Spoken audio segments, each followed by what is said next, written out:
Hello everyone, my name is Ravi Reddi and today I'll be giving you a walkthrough on AWS services. The goal for this presentation is to become familiar with different categories of AWS services, understand how they are used in real world scenarios and compare them. Let us dive in.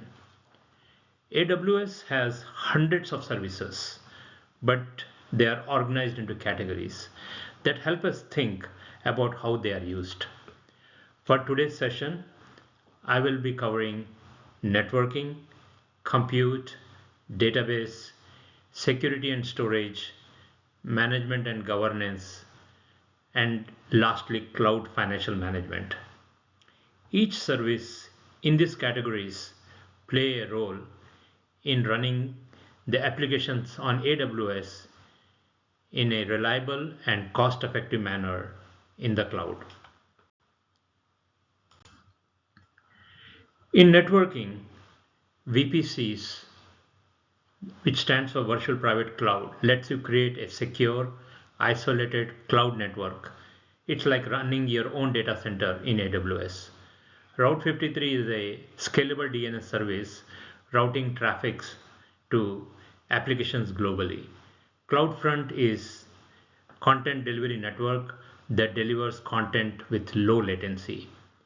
Elastic Load Balancing or ELB distributes traffic across servers and provides high availability. A real-world use case is a video streaming app like Netflix that might use Route 53 for DNS, CloudFront to serve the videos quickly, and ELB to balance traffic between multiple EC2 instances.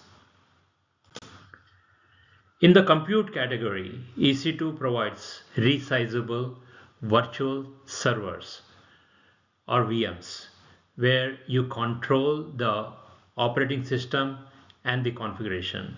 Lambda is serverless, so you just run the code without worrying about the infrastructure. It's great for event-driven tasks. Elastic Beanstalk simplifies deploying web applications by managing the environment for you. For example, take an e-commerce site that might use EC2 for its database server, Lambda for an app that is used to resize product images, or a Beanstalk to deploy the website itself. AWS provides databases for different needs.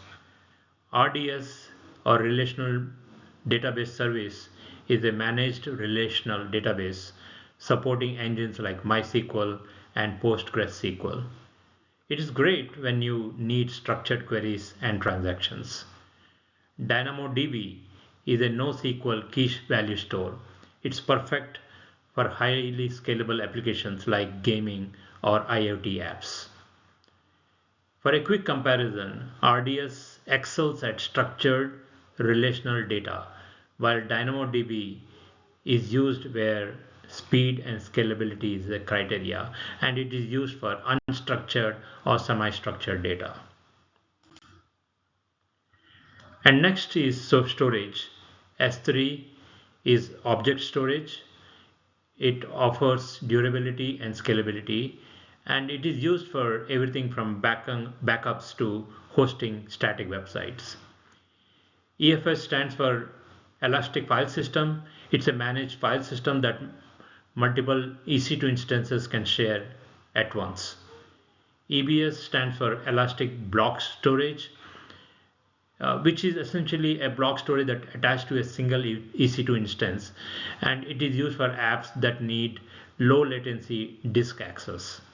For a quick comparison, S3 is used for scalable object storage, EFS is for shared files, and EBS used for high performance block storage.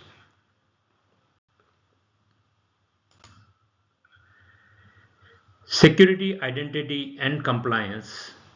For security, AWS offers IAM, Identity Access Management, which is used to manage users, groups, and permissions.